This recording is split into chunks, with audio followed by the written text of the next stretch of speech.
O tema da ética, que é o nosso assunto, eu e alguns amigos de Brasília estamos criando uma editora dentro de um instituto que já existe, fundado recentemente, que são participantes de um grupo anterior que existia em Brasília, que eu criei e coordenei por alguns anos, chamado Núcleo Lux, Centro Lux.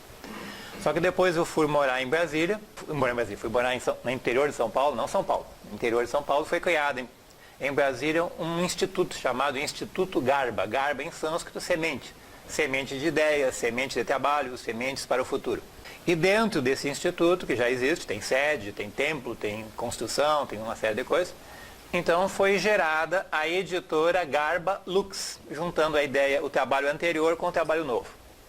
E dentro dessa editora vai ser publicado uma série de livros.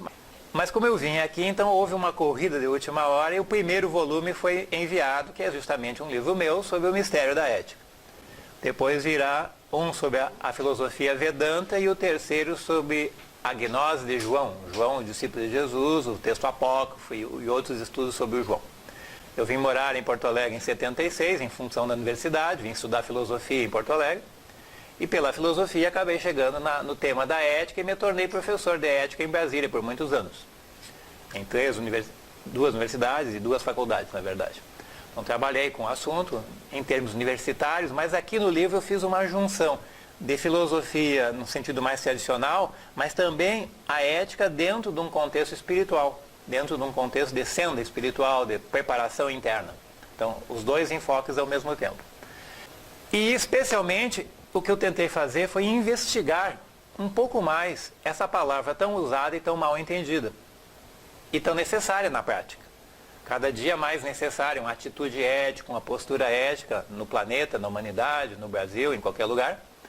Mas há muita confusão, especialmente entre ética e moral. E a falta de ética é a falta de moral. Então eu sempre digo, se houvesse moral já seria razoável. Se os deputados, se a política, se as pessoas no planeta tivessem uma atitude moral, já seria bom.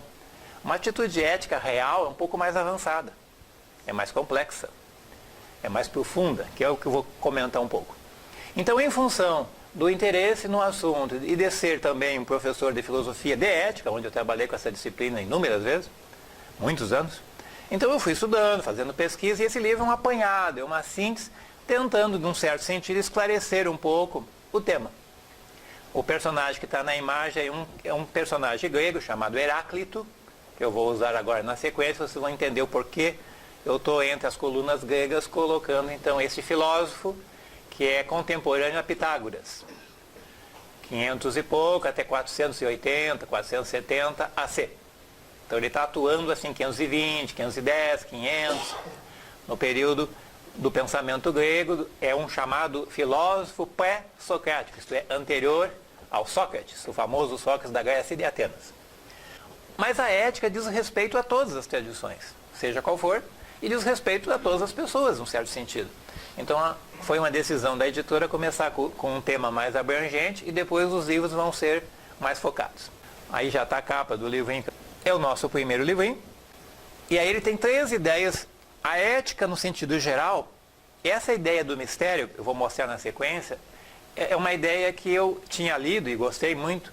É uma passagem do alemão Schopenhauer, o filósofo alemão do século XIX, 18 para 19, o famoso alemão Schopenhauer. Também não muito bem entendido, mas muito interessante num certo sentido. E lá ele trata, ele tem uma frase dele que eu vou usar agora na sequência, muito interessante sobre esse mistério da pessoa ser ética enquanto que outros tantos não são. Por que alguns são e têm uma reta postura e a maioria não tem? Que força é essa que faz uma pessoa ter a postura ética? Então é uma frase interessante do filósofo. A segunda frase, que é o subtítulo, o homem é a morada do fogo logos. Aí já pulamos para a filosofia grega e para o Heráclito, que foi quem criou essa ideia. Claro que a ética não é propriedade de ninguém, a ética sempre existiu. Mas na cultura conhecida no mundo ocidental, a palavra, a ideia, a definição surge no que se conhece com esse pensador importante, Heráclito, de Éfeso, na antiga Jônia, hoje Turquia, perto da costa da Turquia.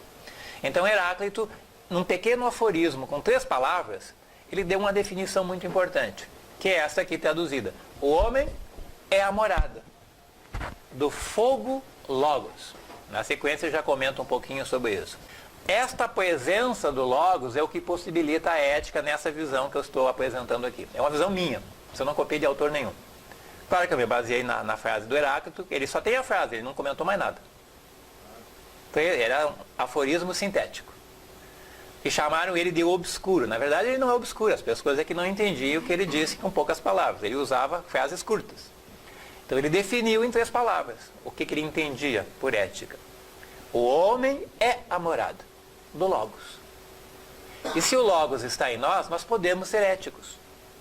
No sentido profundo da palavra, como eu vou chamar a atenção na sequência. Podemos ser, podemos não ser. Mas a postura ética é viável. Quase um ideal falar nisso, enquanto que nem moral nós temos nesse mundo, nessa sociedade decadente, crise, complicada e maluca e doente, como diria um outro pensador, também europeu, que foi para os Estados Unidos, chamado Erich Fromm. Então, o ser ético ou não ser é possível a todo mundo. Alguns são, outros não são. Ok, por que não são? A gente vai examinar. E aí, então, a explicação final. A ética das virtudes, como os gregos entendiam. O cristianismo também e a cultura indiana também. E usando uma ponte com o budismo, com o jainismo e depois com o próprio Schopenhauer, a chamada ética da compaixão. Na filosofia, mas observe o S maiúsculo. Não na filosofia racional, essa acadêmica, da lógica, mas na filosofia da busca da sabedoria. A filosofia que investiga a verdade, que tenta compreender mais as coisas. Então, nessa filosofia mais espiritual, mais mística, mais profunda, a ética está presente, seja no Oriente, seja no Ocidente. Então, é por aí que eu fiz o meu processo. Aqui na contracapa eu tentei fazer uma super síntese, chamando a atenção que é uma reflexão sobre o que é a ética à luz de uma visão de filosofia mais reflexiva, e mais sutil e mais profunda.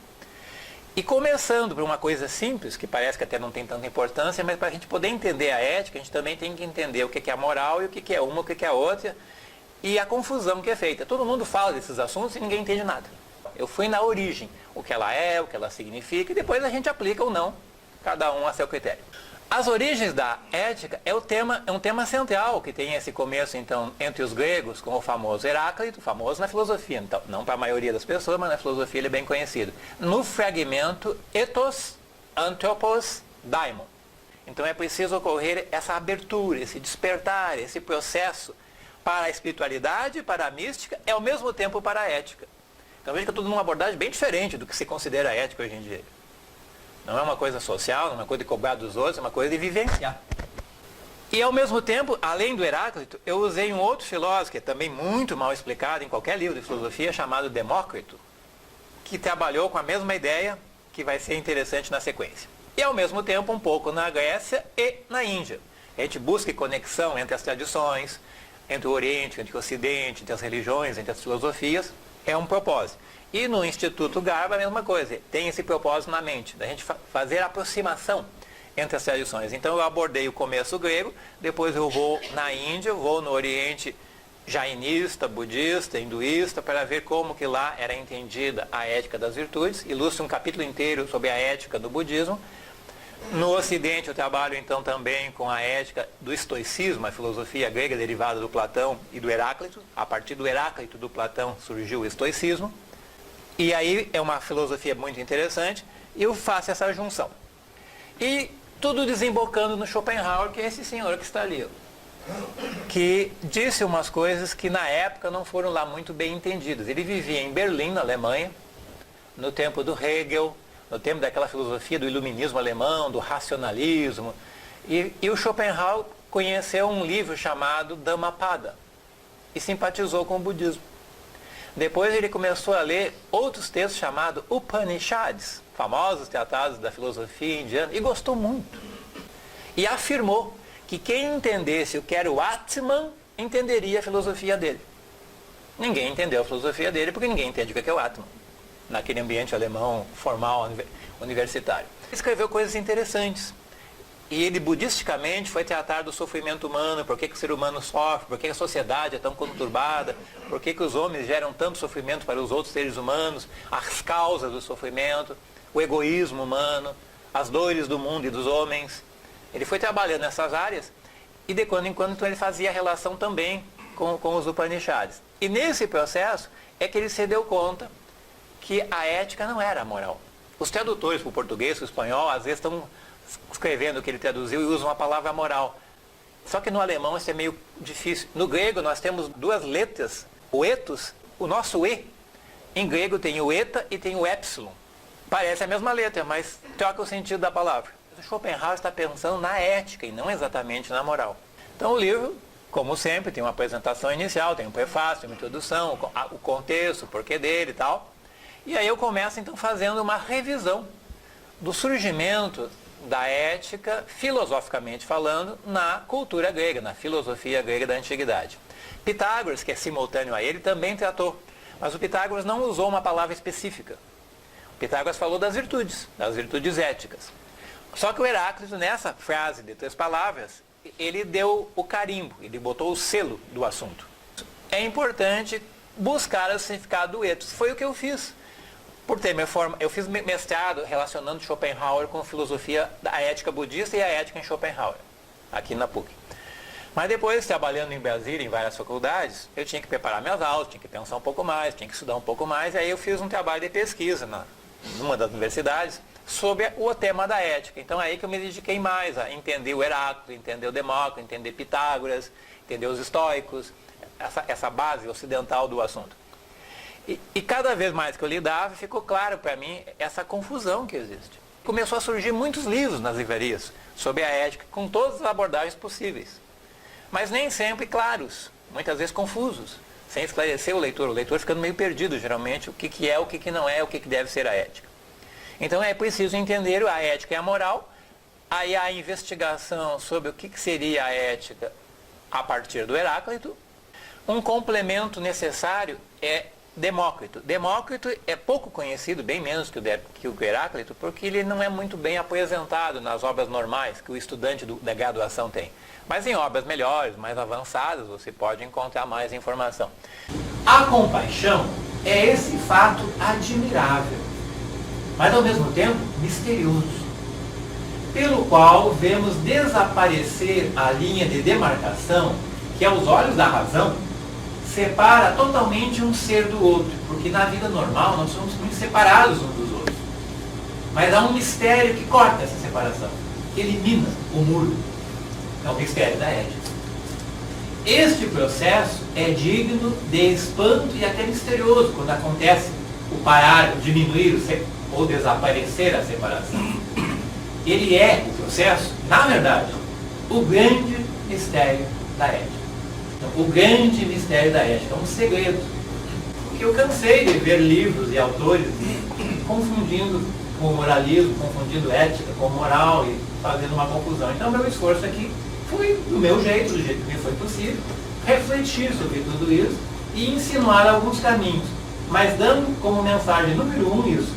O ethos anthropos daimon é o ponto de partida nessa jornada. Eu entender que a ética depende da alma, depende do logo, depende da luz interior. E se eu trabalho com isso, eu tenho chance de ser verdadeiramente ético. Mas se eu não dou espaço para isso, se eu não dou espaço para a luz da alma ou do logos presente no meu íntimo, talvez eu consiga ser um sujeito socialmente moral, no reto sentido da palavra. Moral é que cumpre seus deveres sociais adequadamente, cumprindo as regras, obediência, vive bem, se comporta direitinho, não peca muito, não faz o que não deve ser feito, tal. Isso é bom para a sociedade. Se a sociedade tivesse uma atitude moral, seria razoável. Mas a ética continua sendo um desafio, um convite e uma possibilidade.